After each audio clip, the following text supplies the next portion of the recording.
سکو چې ولی دومره وکش بکش کې او سای ورته وی چې د دې غره شاته می یو دو بچی دي ځان ته دل اخلاصومه چې دومره می پرېدا چې غیله ته ورکم نو بیا راځم درته نو حضور علیہ السلام ورته فرمایله اخکاری ته چې دا اوسه داسي وای چې بچوله ته ورکوم نو بیا راځم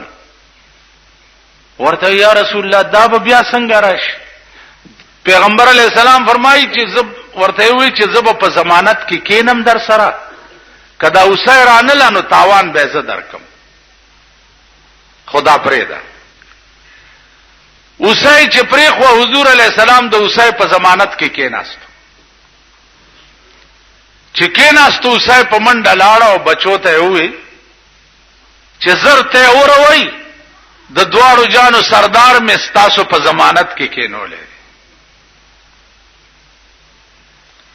ا بچو ورته وی چې ستمون ستاته په مونږ حرام دی چې سو پورې ماغه د ضمانت نه اخلاص کړي مور مخ کې او بچي ورپسې مور چراله خکاری ته حضور علیہ السلام ته وی چې یا رسول الله زه خورالم چې ته د ضمانت نه وځې او دا بچی می وای چې مونږ د په ناموس قربان یو مونږ هم د ښکاری شو داسې معجزات عزیزانو عقل به ورته حیران شو داسې معجزات دا ټول د کعبه په خوا کې را جمع شو ټول قوم د مکه دا لوی سرداران او په کعبه کې ودرېد او د سورلسمې سپوږمۍ و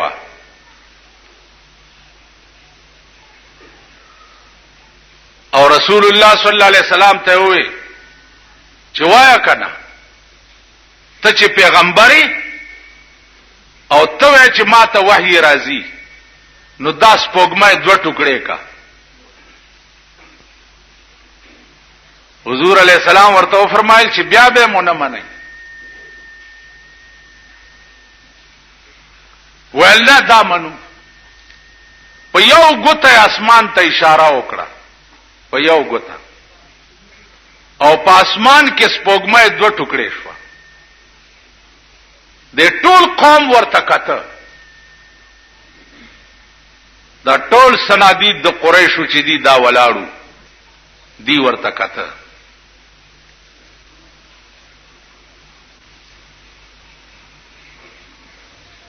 علماء لیکي چې یوازې په اسمان کې دوه ټوکړې نشو بلکې هغه دواره ټوکړې رااله یو ټوکړه د حضور علی السلام په یو لستونی کې نه نوته او یو ټوکړه په بل لستونی کې او په دې گریوان کې یو ځای شو او بیا اسمان ته لاړ دا منظر چې د ټولو سنادیدو د قریشو ولیدو وی کته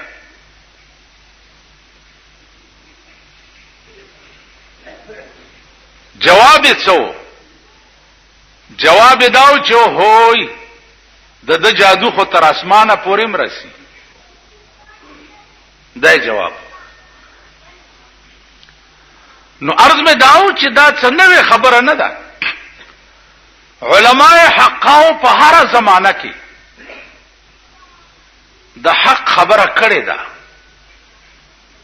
او تر قیامت پورې به داسې خلق پیدا کیږي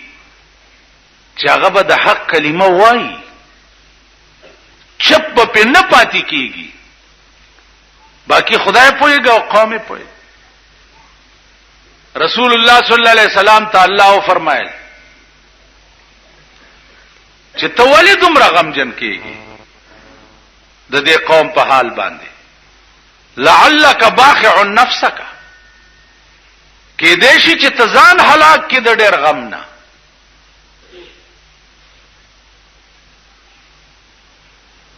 پرېږده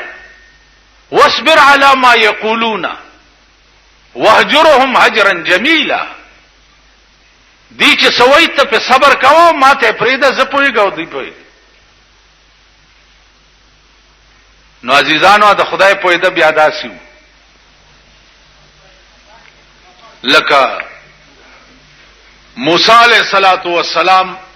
ته خدای وی چې اذهب الى فرعون انه طغى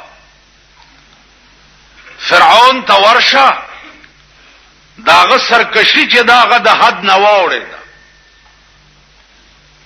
انتها ته ورسېدو او چې یو انسان را پاسي او هغه وی چې زه خدای منو دین لوی سرکشي خو بل څه کې دیش یا الله ورزم خو او بادشاہ دی زه یوازې نو الله پاک ورته دوا علاج او خودل چې یو خستا جبه کې لکنت ته جبه دې اړمیږي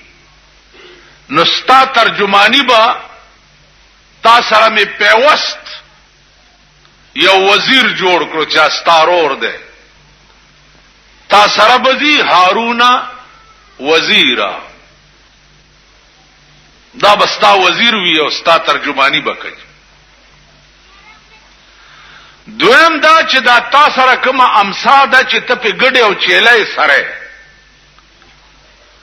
دې امسا کې می هغه قوت کې خو چې ته د فرعون مخه ته ورشي او خبري شروع کی کده د حرکات بدل شو نو دا امسا داغه مخه ته وګرځوا تماشا کوا چې ز بیا څه کوم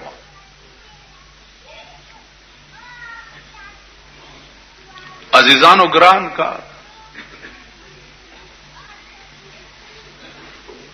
یو دیو یو ورور څوک یارو مددگار نشتا او د داسې بادشاہ مخه ته ورځي چې هغه د خدای داوا کړي دا ټول مخلوق وای چې دا خدای دی دنیا یې مرګره ده دام زړو کنه او دام جګراوه چې د بادشاہ دربار ته ورځي او ته په دربار کې ورته وای چې دا تا چې کومه داوا کړې ده دا دروغ دي ته خدای نه بلکې د خدای پیدا کرده بنده بادشاہ دربار مونږه دل خدای راستی کا بابو ته ویلې په یوازې ځان موسی علیہ الصلوۃ والسلام فرعون ته ورځا او بادشاہ ته وایا چې دا ته څه وې دا غلط دي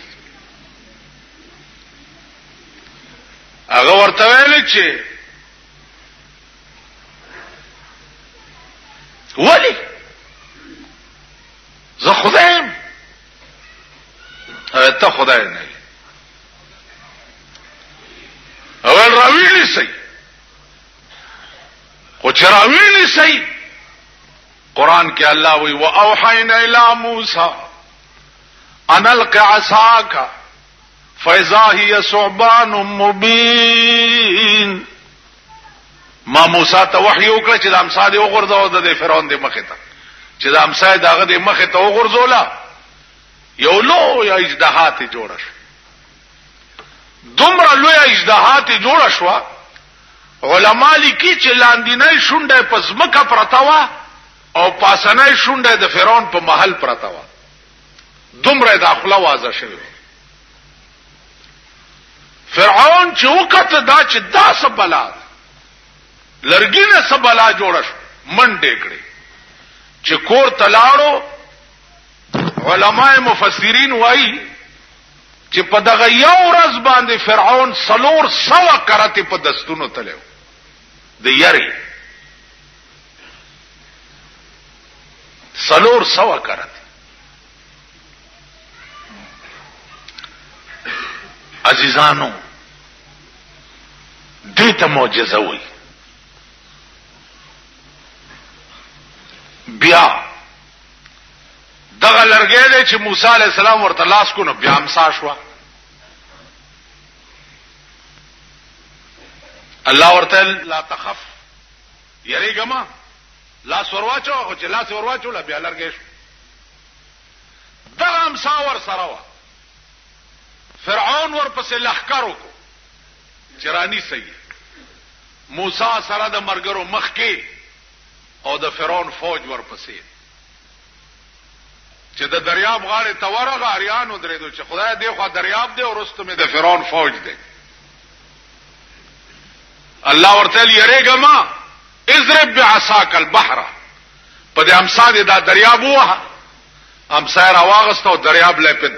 ټاک ورکو په دریاب کې 12 لارې ورته جوړې شوې 12 لارې موسی سره د قومه پکې ورګډي شو د خدای د انتهایی مشفقانه انداز ته وګوره دا لار ده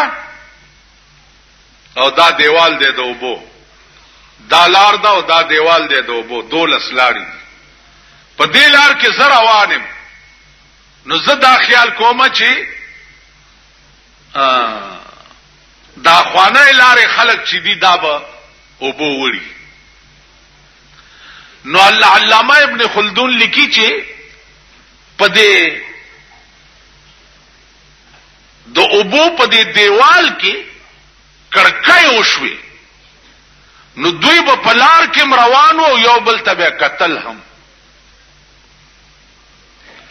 قدرت د دوی دړنه هغه خوف هم لري چې هغه زمانہ اخوا خلکی چرته وړي نه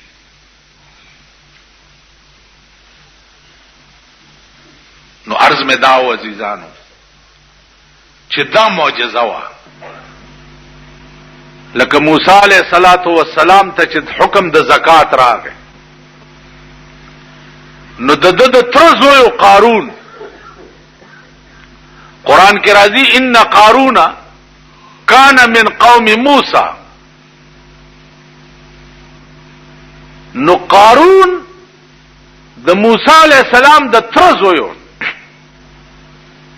او دومره مالدارو علما لیکي چې په 12 قچرو به داغه د خزانو کنجیانې بار کې دي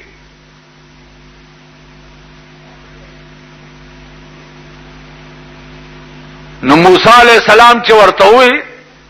چې زکات ورکا څومره ورکم دومره هغه چې زکات راټول کو هغه څلوي ډیره جوړ چې ډیره جوړ شو ول دی باندې خو خدای راستی کا زماړو شي دومره مال خو زنه شم ورکول موسی علیہ السلام ته وی چې ز پکې نه او خلق را جمع کو میټینګ یو کو چې تاسو څه خبرې یې موسی علیہ السلام د زکات حکم کړی دی ځان مالدار کوي او مونږ غریبان کوي راځي چې صدا سي کار ورته پیدا کو چې بس خلق ته ټول منحرف شي او مونږ هم ته خلاص څوک ویسه الزام په لګاو ساعت په لګاو نو یو خزه راوسته چې خزه راوسته ورته دا یو بکس د اشرفو ډک والا خو چې موسی علیہ السلام تقریر کوي او د خپ جذبه کې راشي نو تبر اپاسي او به چې ما اورید د خبره د بیګا ما سره نعوذ بالله بدفعلی کړي دا بدا بکس والا او په مجلس کې به په موسی علیہ السلام دا الزام ولګي هغه ول ډېر بکس واغستو د موسی علیہ السلام بیان چو هغه تا ورله چې ورله پکې کې ناستا چې موسی علیہ السلام خپل عروج کې راغی نو دارا پاسه ده چې را پاسه ده په دې نیت چې زه په الزام ولګوم اوس د الله د شان تا ګور را پاسه ده په څنیت